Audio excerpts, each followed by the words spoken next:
the internet or any book or any documentary which is available for public. Good morning everyone. कैसे हैं आप लोग? उम्मीद है सब ठीक होंगे, अपना और अपने परिवार वालों का ख्याल रखे होंगे। दोस्तों, वक्त है कि नहीं कहानी की, और आज की कहानी की शुरुआत छोटी सी बात से शुरू हुई। एक लड़ाई कब गांव के दो पक्षों की आपस के बीच की दुश्मनी पैदा हो जाती है पता ही नहीं चलता है। एक पक्ष के कई लोगों का कत्ल हो जाता है तो दूसरे पक्ष के जितने भी लोग थे वो या तो फरार चल रहे थे या फिर जेल में थे। उनके घर की महिलाएं घर पर थी और तब एक पक्ष के लोगों के अंदर न जाने क्या हैवानियत जगती है कि वो उनके घर पे जाते हैं। उनके घर की जो महिलाएं होती है उन महिलाओं का वो निवस्त्र कर देते हैं, और निवस्त्र स्त्री करने के बाद जब कहानी दूसरे गांव में जब गूंजती है, आसपास के लोगों तक पहुंचती है, तो लोगों को बड़ी हैरानी होती है। इसके बाद फिर से कत्ल की शुरुआत होती है, और अभी तक तो सिर्फ 3 ही कत्ल हुए थे, लेकिन इसके बाद एक के बाद एक करके 10 कत्ल हो जाते हैं, और इन कत्लों से कई परिवार पूरी तरीके से तबाह हो जाता, बिखर जाता है। पहले ये लड़ाई लड़ी गई थी गैर कानूनी रूप से, और बाद में ये लड़ाई आज भी कानूनी रूप से लड़ी जा रही है, और यह मामला कोर्ट में विचाराधीन चल रहा है। जब जब इस घटना का जब इस गांव का जिक्र आता है तो यह गांव के लोग सहम जाते हैं, यह सोचकर कि छोटी सी लड़ाई आखिरकार इतना बड़ा रूप कैसे ले सकती है। आज की जो सच्ची घटना मैं आपको सुनाने जा रहा हूं, ये सच्ची घटना की शुरुआत होती है हरियाणा प्रदेश का एक जिला है फरीदाबाद, और फरीदाबाद का ही एक गांव लगता है बुध। उसके बाद कहा यह जाता है कि बुध है ना कि यह सच्ची घटना है। बात कर रहा हूं साल 1995 की।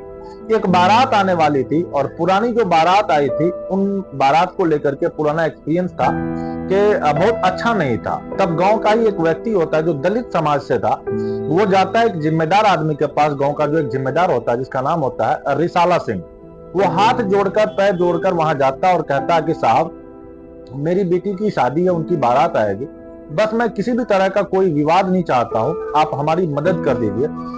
जैसे ही उसने रिसाला सिंह के सामने हाथ जोड़ करके यह विनती की, रिसाला सिंह ने कहा, तुम्हारी बेटी हमारी बेटी है, इसीलिए तुम्हें डरने की और घबराने की बिल्कुल भी कोई जरूरत नहीं है। जितना भी हो सकेगा हम तुम्हारी मदद करेंगे, और गांव में किसी की भी हिम्मत नहीं है कि जो तुम्हारी तरफ आंख उठाकर भी देखे। जो तारीख तय थी, मुकर्रर थी, उस तारीख पर बारात आती है, और जब बारात आती है तो बारात चढ़ने को जब तैयारी चल रही थी तो किसी ने आकर के रिसाला सिंह को खबर दी कि उनकी बारात आ चुकी है, आप इसमें मदद कर दीजिए। रिसाला सिंह ने अपने 2 पोते, एक का नाम राजू होता है, दूसरे का नाम नरेश होता है, उससे कहा जाता है कि तुम बारात के तब तक साथ रहोगे जब तक कि बारात पूरी तरीके से चढ़ नहीं जाती, चढ़त नहीं हो जाती, और इसलिए सब कुछ सकुशल हो तभी वापस लौट करके आना है। सब कुछ ठीक ठाक से कड़ा के बारात जब चढ़ना शुरू हो जाती है, इस मोहल्ले से उस मोहल्ले जब चढ़ रही थी बारात, चढ़ते चढ़ते जो बाराती आए थे वो अपना नाच गाना गा रहे थे और खुशी के गीत गा रहे थे। सब कुछ अच्छा चल रहा था। कोई नहीं जानता था कि ये जो खुशी है बारातियों की, ये सिर्फ कुछ पलों की खुशी है, क्योंकि आगे एक बहुत बड़ा कह सकते हैं कि अनहोनी होने जा रहा था। दरअसल जिस रास्ते से ये नाच बारात गाते हुए चले आ रहे थे, उसी रास्ते में एक घर पड़ता है। घर था ब्रह्मजीत सिंह का। वो घर के पास जब आता है तो किसी ने वहां से उन बारातियों के ऊपर पानी फेंक दिया। अब जैसे ही पानी फेंका, उसमें शोर मच जाता है, चीख पुकार मच जाता है कि पानी फेंका गया है। इसी बात को देखते हुए राजू और नरेश खड़े होते हैं और कहते हैं कि हम इस बारात के साथ हैं, और हम लोग यहाँ से किसी भी तरह का कोई विवाद नहीं होना देना चाहते हैं। यदि विवाद होगा तो बात आगे बढ़ सकती है। उस वक्त तो हाथ पैर जोड़कर किसी तरीके से इस विवाद को खत्म कर लिया गया, शांत कर लिया गया, क्योंकि बेटी की बारात आई हुई थी। अब गांव में किसी की भी बेटी हो, वो हर किसी की बेटी मानी जाती है। उसके बाद कोई भी झगड़ा वहां नहीं हुई, बारात आती है, चली जाती है, बारात का टाइम खत्म हो जाता है। लेकिन 2 परिवार का, एक परिवार का पक्ष होता है रिसाला सिंह और दूसरा पक्ष होता है ब्रह्मजीत सिंह। इन दोनों के बीच में एक रसाकसी मच जाती है, मूंछों की लड़ाई शुरू हो जाती है, और मूंछों की लड़ाई जब शुरू होता है तो पहला उन्हें मौका मिलता है ब्रह्मजीत सिंह को। रिसाला सिंह का जो बेटा होता है जिसका नाम होता है हरपाल सिंह को पकड़ लिया जाता है एक दिन मौका पा करके, और पकड़ने के बाद उसकी बुरी तरीके से पिटाई कर दी जाती है। हाथ भी तोड़ दिए जाते हैं और पैर भी तोड़ दिए जाते हैं। अब हाथ पैर तोड़कर उसको घर बिठा दिया जाता है, और इस घर में इस बात को लेकर के बड़ा उबाल था। अब किसी भी तरह का कोई बात आगे न बढ़े, कुछ इस तरीके से कोई घबराहट सी मची रहती थी। अब ब्रह्मजीत के परिवार में ऐसा न हो कि हरपाल सिंह के जो पैर तोड़े गए हैं इनका कोई रिवेंज लिया जाए, बदला लिया जाए, इसीलिए हमेशा अलर्ट रहना, सतर्क रहना, और धीरे धीरे करके कब 1 साल बीत जाता है किसी को पता ही नहीं चलता। ब्रह्मजीत का परिवार एक एक कदम फूक फूक कर रख रहा था। खेती के जितने भी अगल बगल का जमीन था, हर काम वो फूक फूक कर रहा था। उसके बाद एक दिन आता है, एक आदमी था जिसका नाम होता है सतवीर। सतवीर मिल जाता है और सतवीर को इसे मारा जाता है, पीटा जाता है, और जब ज्यादा ही मारा पीटा जाता है फिर उसे हॉस्पिटल में लेकर के भर्ती कराया जाता है, तो पता चलता है कि सतवीर सिंह की मौत हो चुकी है। अब इस मूंछों की लड़ाई की कहानी शुरू होती है। पहले हाथ पैर तोड़े जाते हैं एक व्यक्ति का जिसका नाम हरपाल होता है। दूसरा ये जो कहानी आगे बढ़ती है तो पहला कत्ल हो जाता है सतवीर का। सतवीर रिसाला सिंह के परिवार का सदस्य था। अभी इस घटना से ये राजू और समय समय पे ये जो हरपाल था ये गवाह बना दिए जाते हैं कि इस घटनाक्रम को हमने देखा है। जिस तरह से आप जानते हैं कि जिस तरह से थाने में तहरीर दी जाती है और एक केस को पुख्ता करने के लिए, मजबूत करने के लिए गवाहों की जरूरत होती है। रिसाला सिंह के परिवार को एक तो उनका पोता होता है राजू, दूसरा सतपाल होता है। यह गवाह होते हैं, इसमें मुकदमा दर्ज होता है और दूसरे पार्टी के ब्रह्मजीत, मुकेश, जयप्रकाश और प्रमोद इसके खिलाफ एक एफआईआर दर्ज कर ली जाती है। उसके बाद पुलिस पीछे पड़ती है, गिरफ्तारी शुरू हो जाती है और इधर से उधर आप जानते हैं कि किस तरीके से पुलिस अपना काम करती है। पहले हत्याकांड के बाद धीरे धीरे करके 2 साल का समय बीत जाता है और साल आ जाता है 1998 का, और ब्रह्मजीत के परिवार वालों को एक बार फिर से मौका मिलता है। नरेश की चाकू से घोंपकर उनकी हत्या कर दी जाती है, जो कि उनका बेटा होता है अपना। और जब हत्या होती है तो इस परिवार में और भी तनाव की स्थिति पैदा हो जाती है और नरेश हत्याकांड में गवाह बनता है राजू। राजू वही होता है जब राजू और नरेश जो बारात के रखवाली के लिए इन्हें भेजा जाता है। ये नरेश जो मर चुका था, लेकिन राजू जब गवाह बन जाता है तो ब्रह्मजीत के परिवार वाले उस राजू के भी पीछे लग जाते हैं और इसी साल यानी कि साल 1998 में उन्हें मौका मिल जाता है और ओल्ड फरीदाबाद के पास राजीव चौक के निकट गोली मार करके राजू की भी हत्या कर दी जाती है। यानी कि एक पक्ष से अभी सबसे पहली शुरुआत होती है, हरपाल के हाथ पैर तोड़ दिए जाते हैं, साथ ही उनके परिवार के बाकी लोग थे जिसमें सतवीर, नरेश और राजू, इन तीनों की भी हत्या कर दी जाती है। इधर से जो एफआईआर दर्ज होती है वो मुकेश, ब्रह्मजीत, प्रमोद, वीर सिंह, जयप्रकाश, सतीश और दिनेश के खिलाफ एक एफआईआर दर्ज कराई जाती है। और जब एफआईआर दर्ज होती है तब पता चलता है कि जो वीर सिंह है वो ब्रह्मजीत का भाई है और हरियाणा पुलिस में हवलदार होता है। गांव के अब तनावपूर्ण स्थिति होने लगती है, लोग डरने लगते हैं कि एक पक्ष के पास जाकर बैठे या दूसरे पक्ष के पास जाकर के बैठे। इस बीच में जो शादी विवाह होते थे तो लोग डरते थे, घबराते थे कि कहीं ऐसा न हो कि एक पक्ष को बुलाए तो दूसरा नाराज हो जाए और दूसरे को बुलाए तो पहला नाराज हो जाए। कहीं ऐसा न हो कि हमारे घर पे भी ये आग फैल जाए, और धीरे धीरे करके ऐसे ही वक्त आगे बढ़ रहा था। इसी वक्त बीच में आ गया ये ब्रह्मजीत के जो परिवार होते हैं वो कुछ लोग फरार चल रहे थे और फिर वो सलाखों के पीछे थे कुछ लोग। लेकिन इसी बीच में मौका मिलता है रिसाल सिंह के परिवार के कुछ लोगों को। उन्होंने जाकर ब्रह्मजीत के परिवार की कुछ महिलाएं जो घर पर मौजूद थी, ऐसा बताया जाता है कि उनके परिवार की महिलाओं को निवस्त्र कर दिया गया, उनका चीरहरण कर दिया गया। और इस बात से ब्रह्मजीत का परिवार बहुत दुखी हो जाता है, परेशान हो जाता है। इसी बीच में मौका मिलता है रिसाल सिंह के परिवार वालों को, और ब्रह्मजीत का जो भाई होता है जिसका नाम होता है जीतन, उनकी हत्या कर दी जाती है। अब एक तरफ जो ब्रह्मपाल, ब्रह्मजीत का जो परिवार था वो भी सलाखों के पीछे पहुंच जाता है और जीतन की हत्या के बाद जो दूसरा जो पहला पक्ष होता है, दूसरा का जो पहला पक्ष होता है हरपाल सिंह, उसके भी परिवार के लोग जेल में पहुंच जाते हैं। और जब दोनों ही पक्ष, पहला और दूसरा पक्ष भी यानी कि रिसाल सिंह के परिवार के लोग भी सलाखों के पीछे पहुंच जाते हैं और ब्रह्मजीत के परिवार के लोग भी सलाखों के पीछे पहुंच जाते हैं। अब यहाँ आपस में मिलना जुलना ये सब होता रहता था। जब आपस में एक दूसरे को देखते थे, बातचीत करते थे, तब इन्होंने एक प्लान बनाया और ऐसा प्लान जो भी हमारे बीच में हुआ है, उस बारात चढ़ने से लेकर अब तक की इस चीज को भुलाने की कोशिश की जाए। यह लड़ाई का मुंह हमेशा आसमान की तरफ होता है और लड़ाई की चाहे जो भी हो खत्म कर दिया जाए। और कितनी भी लंबी जा सकती है, जेल में या बैठे लोग प्लानिंग करते रहते हैं और इस बार लड़ाई को यही खत्म कर देते हैं। इस तरह की प्लानिंग इन लोगों के बीच होती रहती है। इसके बाद में आपस में कुछ सहमति बनाई जाती है और धीरे धीरे करके इन लोगों को जमानत मिलनी शुरू हो जाती है, पहले पक्ष के लोगों को भी और दूसरे पक्ष के लोगों को भी। यानी कि ब्रह्मजीत के जो परिवार के लोग होते हैं, ये लोग एक दिल में कसक अपने पाले बैठे थे, क्योंकि इन्हें बाद में पता चलता है कि जब सलाखों के पीछे होते हैं तो उनके परिवार के महिलाओं को निवस्त्र होने की वजह से उसने यह आग लगाई हुई थी उनके दिलों में, और जब भी मौका मिलेगा तब इस बात का बदला जरूर लिया जाएगा। 20 दिसंबर 1999 को आखिरकार उन्होंने एक प्लान किया और प्लान करने के बाद एक पक्ष के हरपाल जो कि रिसाल सिंह के बेटे होते हैं, साथ ही सतपाल, दिनेश जो हरपाल का बेटा होता है, और राजू, कुल मिला के जो 4 लोग होते हैं, इन चारों लोगों को धोखे से फरीदाबाद के सेक्टर 16 में बुलाया जाता है और बुलाने के बाद इनकी सामूहिक रूप से हत्या कर दी जाती है। इन चेहरे हत्याकांड में जो 4 लोगों की हत्याकांड होती है, पूरे हरियाणा प्रदेश को हिलाकर रख दिया था।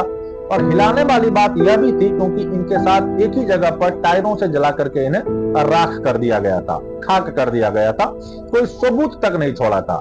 ऐसा बताया जाता है कि अब यहाँ से रिसाल सिंह ने इस मामले में एक एफआईआर दर्ज करवाते हैं और इस केस के गवाह बन जाते हैं और यह ब्रह्मजीत सिंह समेत 15 लोगों पर एफआईआर दर्ज की जाती है। 20 दिसंबर 1999 का यह उस इलाके का नहीं बल्कि कई प्रदेशों का बड़ा चर्चित मामला रहा था कि किस तरीके से 4 लोगों की इस तरह से निर्मम हत्या कर दी जाती है। और इस हत्याकांड की जब जांच आती है तो एसएसपी रणवीर शर्मा करते हैं, साथ ही डीएसपी इंद्रजीत सिंह सैनी, इनकी देखरेख में यह जांच पड़ताल होती है। और जब जांच पड़ताल होती है तो कोई भी ऐसा मौका नहीं चाहते थे कि इनमें किसी भी अपराधी को, कोई भी आरोपी तो कोई मौका मिल पा सके कि वो बच सके। अब इस चौरे हत्याकांड के जो मुख्य गवाह होते हैं वो खुद होते हैं रिसाल सिंह। और रिसाल सिंह एक बार 14 अप्रैल 2002 की सुबह की बात है, खेड़ी के पास शायद अपने प्लाट की तरफ गए हुए थे और उनकी किसी ने गोली मार करके उनकी भी हत्या कर दी जाती है। यानी कि चौरे हत्याकांड का एकमात्र जो चश्मदीद होता है वो भी इस हत्याकांड में, इस घटनाकांड में मारा जाता है। अब तक अगर हम बात करें, 4 लोगों को एक साथ मार दिया गया था, एक व्यक्ति पहले, अभी तक एक एक करके दोनों तरफ से देखा जाए तो 9 लोगों की हत्या कर दी जाती है। और एक तरफ से होता है और दूसरे तरफ से 8 लोग, एक तरफ से और दूसरी तरफ से 8 लोग, और 4 एक बार में मार दिए जाते हैं और बाकी एक एक करके 4 को वैसे ही मार दिए जाते हैं। कुल मिलाकर के अब 9 कत्ल हो जाती है। अब तब रिसाल सिंह की हत्या होती है, जो इस हत्याकांड के गवाह थे। सतीश उर्फ और साथ ही जो चचेरा भाई होता है उनका गोपी, इनको भी गवाह बना दिया जाता है। निचली अदालत में मामला पहुंचने के बाद 21 अगस्त 2004 को निचली अदालत 5 लोगों को, क्योंकि वह 15 लोगों के खिलाफ एक एफआईआर थी, इनमें 5 लोगों को फांसी की सजा सुनाई जाती है और साथ ही 10 लोगों को उम्र कैद की सजा सुनाई जाती है।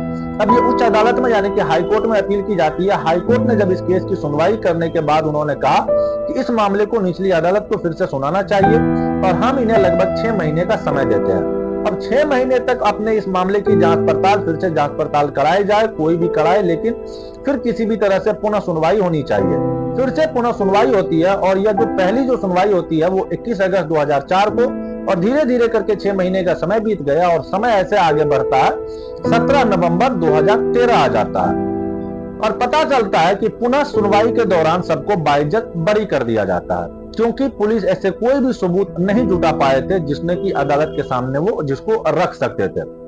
और चौरे हत्याकांड के इस मामले में इस तरह की कार्रवाई हुई कि जब ये बाइज्जत बरी हो जाते हैं। अब यह मामला हाईकोर्ट में चला जाता है। इधर यह मामला हाईकोर्ट में गया ही था, पुलिस लगातार, यह जो हवलदार होता है वीर सिंह बताया जाता है कि वह मिल नहीं रहा था, उसको ढूंढने की कोशिश की जा रही थी और यह मामला हाईकोर्ट में चला जाता है। हाईकोर्ट में सुनवाई होने लगती है। एक पक्ष दूसरे पक्ष के खिलाफ लगातार कोशिश कर रहा था, क्योंकि 4 लोगों को एक साथ जो हत्या हुई थी और बाद में उनके शवों को जला दिया गया था।